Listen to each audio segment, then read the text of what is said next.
Welcome to the Treasury Update podcast presented by Strategic Treasurer, your source for interesting Treasury news, analysis, and insights in your car, at the gym, or wherever you decide to tune in.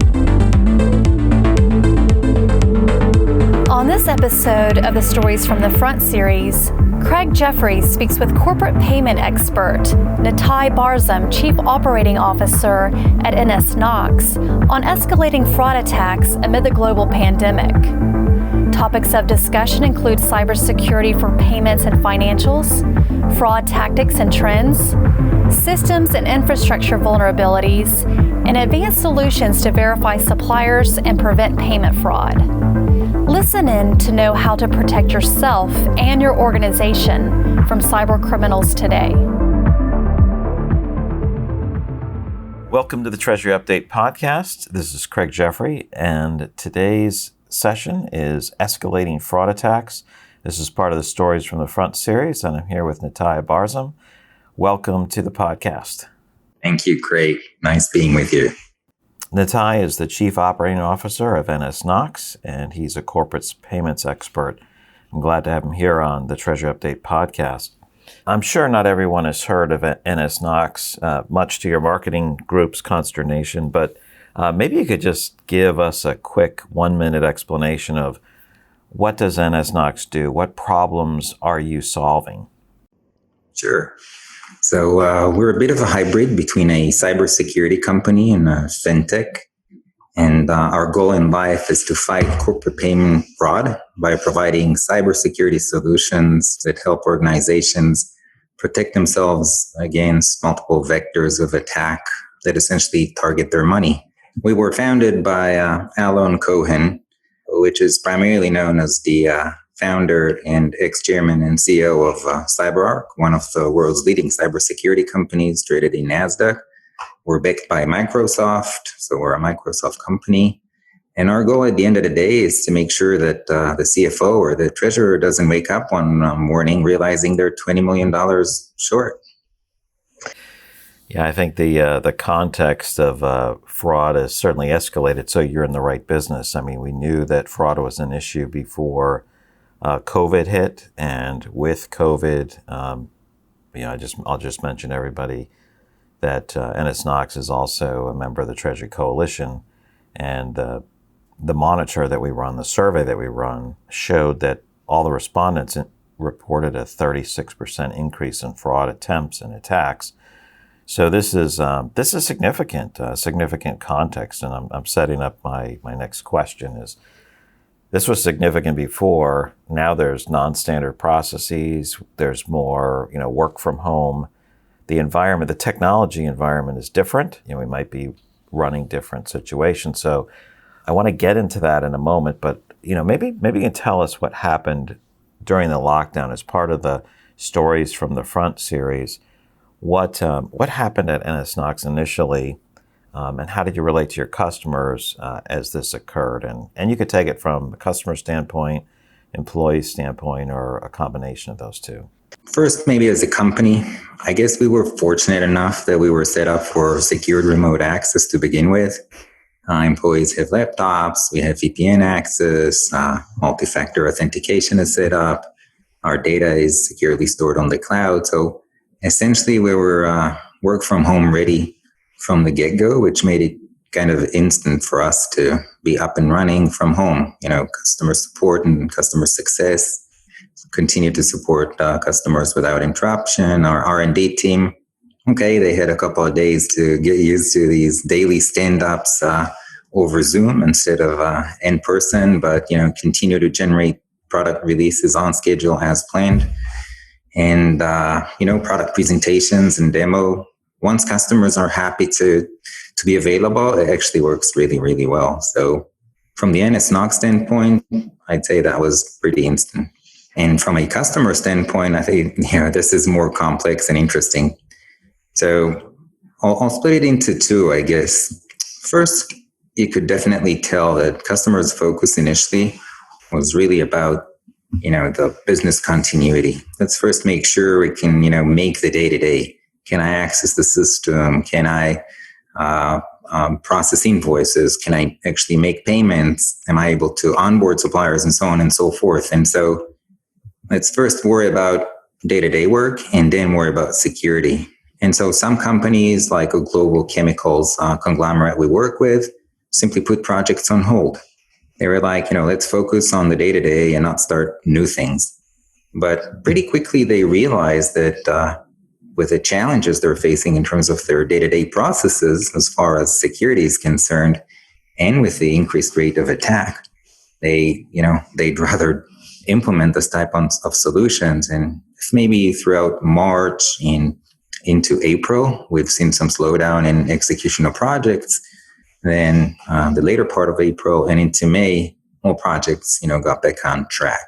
Maybe you could talk through some of the specific challenges that some of your customers had when you were implementing or, beginning the onboarding process. For starters, this is a pretty challenging task. The problem itself is huge even before COVID, right?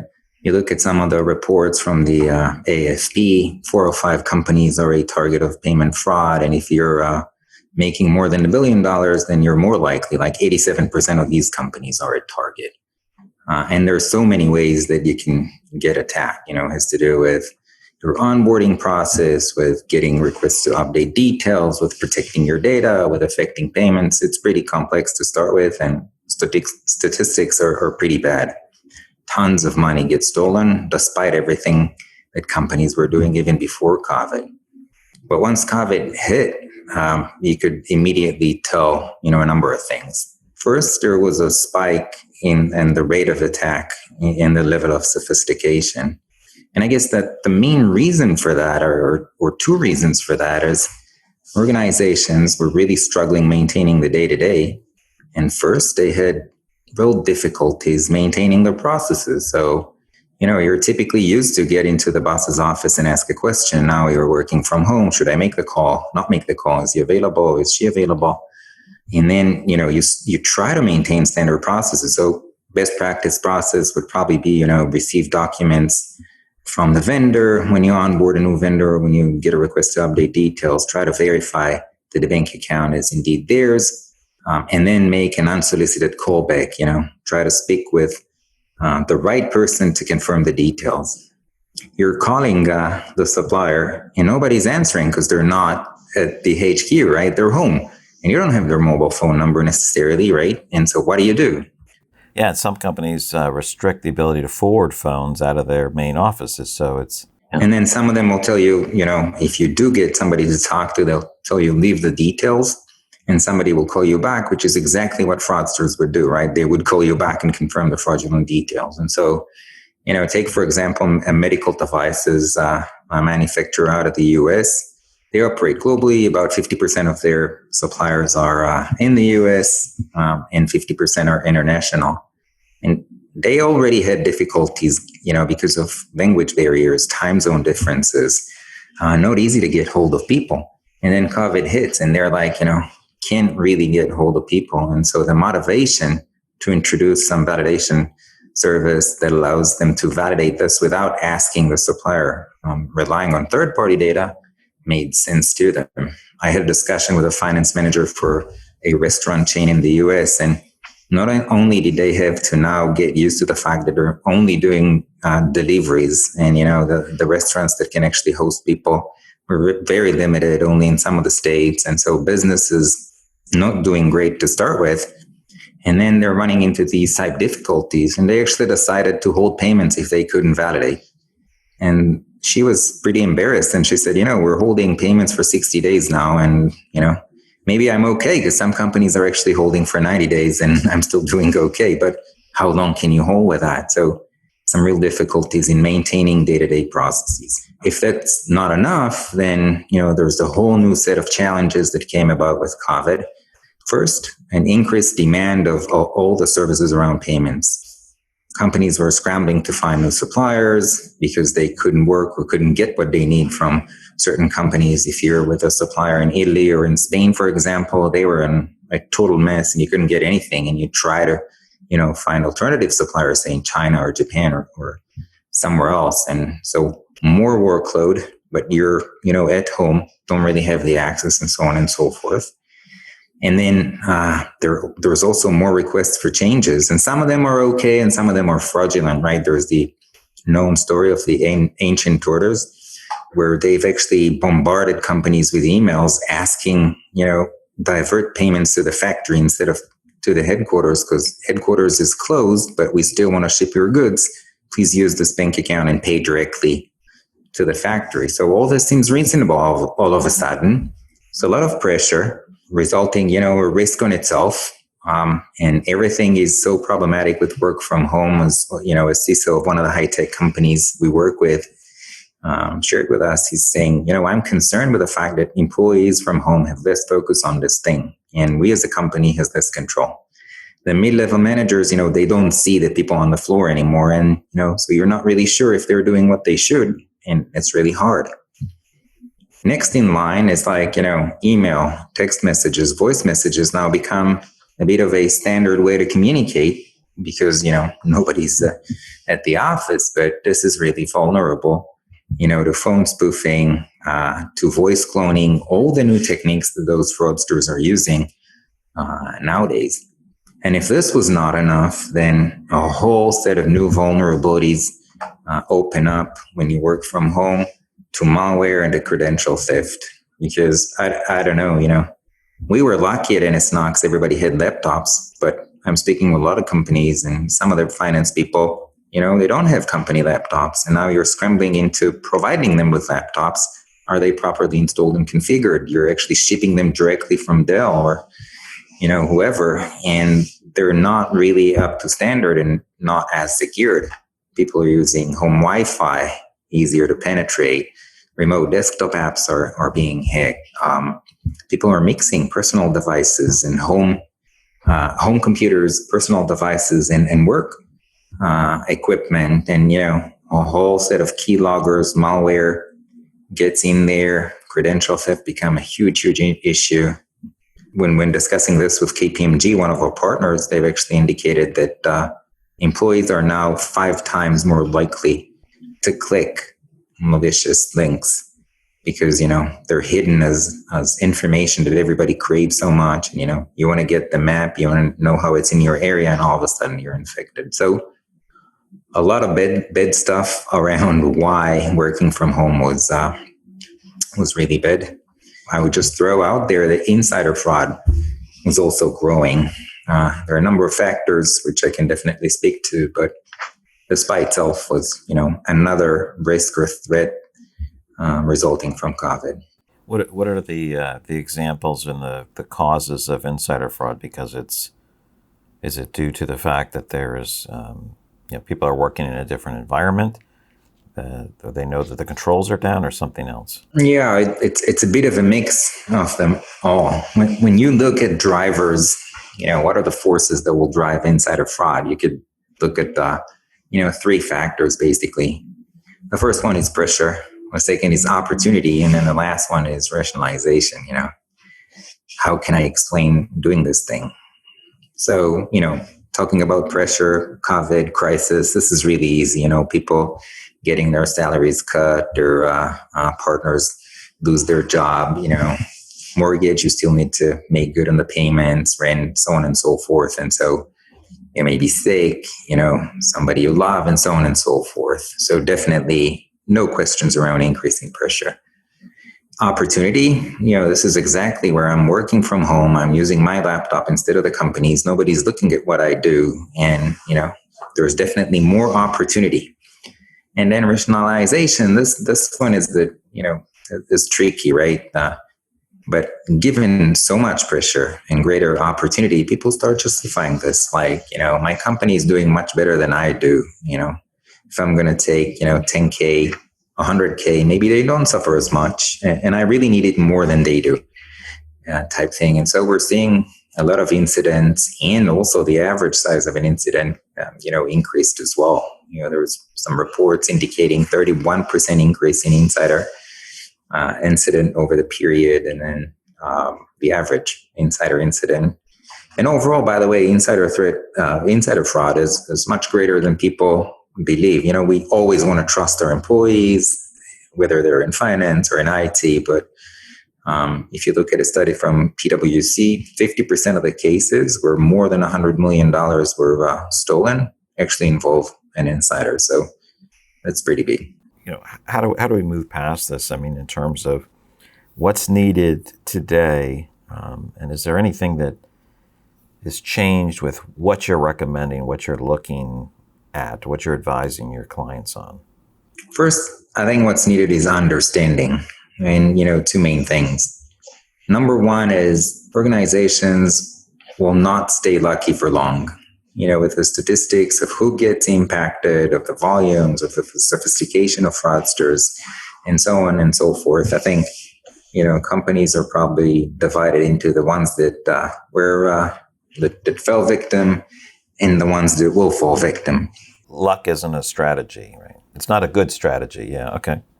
My father used to say, hope is not a strategy, so I think he was bang on the buck here, and I'll use it now. The second thing to keep in mind is, work from home is here to stay. I know we at nsKnox are asking ourselves, does it make sense to keep all the office space? Because, hey, we're doing pretty good working from home. R&D is okay, customer support is okay. You do want to, maintain the sense of teamwork, working together, and so on and so forth. But I'm speaking to many customers who are considering this, and part of the future plans definitely involve work from home regardless of COVID. So with these two things in mind, it's time we understand, something needs to happen. And I would say first, treat this as a huge problem, because it is. Collaborate. If you're in finance, collaborate with your IT.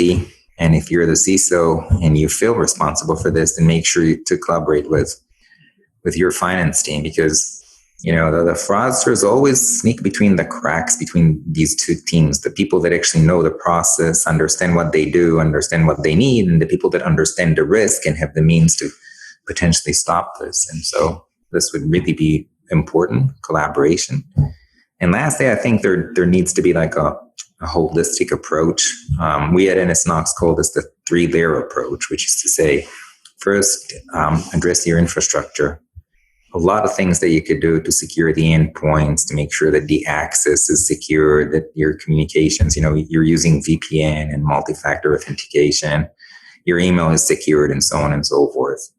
Secondly, it's to look at people and process, right? It's to educate and train. Most organizations are doing it. The larger you are, the more likely you have these type programs, but they're totally not enough. You want to centralize and standardize as far as process. Everybody talks about segregation of duties. Not a lot of people do this throughout the process. Talk about the interfaces. This is where your IT finance discussion really comes into play. And don't rush. Fraudsters will always create a sense of urgency. And when you do things quickly, you regret. So some things were meant to be done quickly. Some, we should take our time. And then lastly, on top of that, you want to automate everything to do with manual processes that talk to validation of accounts, that talk to protecting your master data, and talk about automating the validation of your payments. So there's a whole set of activities that we'd recommend you engage with. I guess the other item that I wanted to hear from you on is, what else is not working well? I mean, we talk about the increased level of threats, the changed work environments, but what's not working well? Or maybe you could say, here are some other exposures you want to highlight. Where are those gaps, between systems, between people?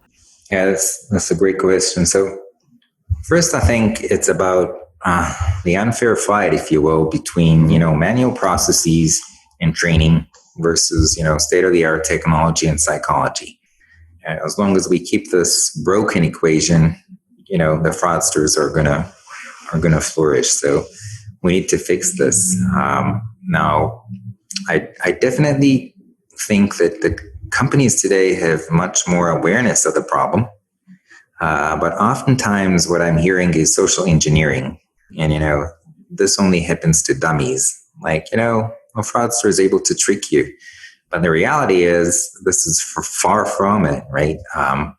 This is really very sophisticated, very organized, and you should never underestimate the opponents. They're really, really good at what they do. And so, in addition to focusing on social engineering, which is really good, you should also be aware of the two other main vectors of attack, right? The insider threat that we talked about, and then the cyber attacks. And both of them are really growing over the past few years and post-COVID in particular.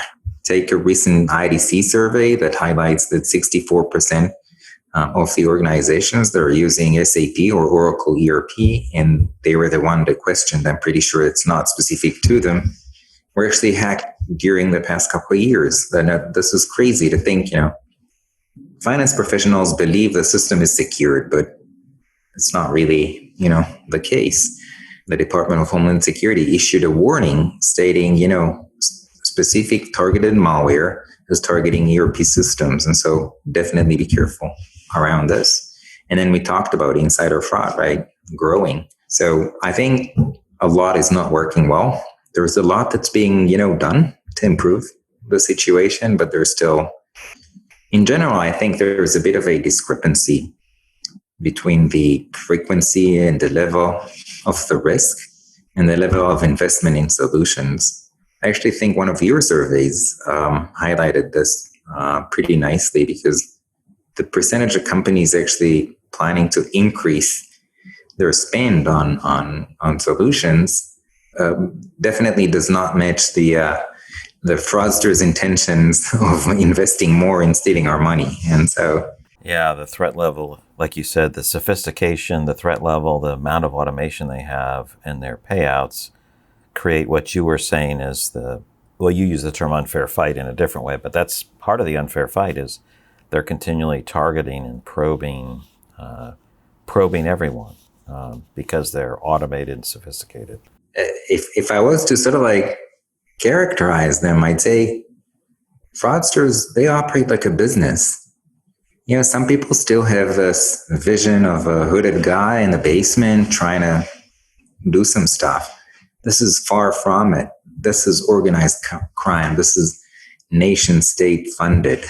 There's a UN report that highlights how North Korea, stole $2 billion worth of money from different organizations. They're professional. They get better over time. And they operate like a business. They prioritize. They segment the industry. They now invest in, custom malware targeting different ERP systems. You may not even be a target, but, you just happen to use this type ERP system, and bam, you're in the game. So, my bottom line here would be try to make this type investment and security before you become a victim, because then there's the monetary losses. There's the, reputational damage that you already suffer. And now you're really ready to implement the solution, but it's a bit late. Nithai, thank you so much for your time today and your thoughts and guidance. And you've given a lot of prescriptive advice, but maybe at the end you could wrap it up with a headline or some phrase that we could leave with in our minds. I think I want to leave you with the following thought. The problem we're trying to address here is huge. It's almost like a pandemic on its own right, although some people would not like the use of the term here. But the fact that this is such a huge problem doesn't mean that we can fight it. And actually, any of us that's a finance professional has the responsibility to act. So go out and do something today. Protect your company's money and stay safe yourselves.